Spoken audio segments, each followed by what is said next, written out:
सरकारनं मराठा आंदोलकांवरचे गुन्हे सरसकट मागे घ्यावेत अशी मागणी मराठा आंदोलक मनोज जरांगे पाटील यांनी केली आहे. गुन्हे मागे न घेतल्यास रस्त्यावर उतरू असा इशारा देखील जरांगेंनी दिलाय. यासह मुख्यमंत्र्यांनी मराठा आरक्षण उपसमिती बरखास्त करून टाकावी आणि कुणबी आणि मराठा स्वतंत्र मंत्रालय स्थापन करावं अशी मागणी जरांगे यांनी केली आहे.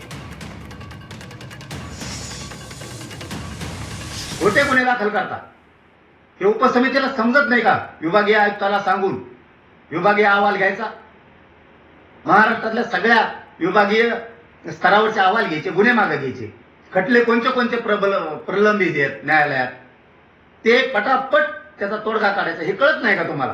तुमचं लय दिवस चालून जाणार नाही. मी थोडे दिवस माझ्या बघतो तुम्ही सोडतात करायचा प्रश्न, मग दाखवतो तुम्हाला सरकार बी कसं गुन्हे मागे घेत नाही ते बी बघतो मी, तुम्ही कसं मागे घेत नाही. की आता उपसमितीवरती विखे पाटील बसलेत, आपल्याला न्यायच मिळणार.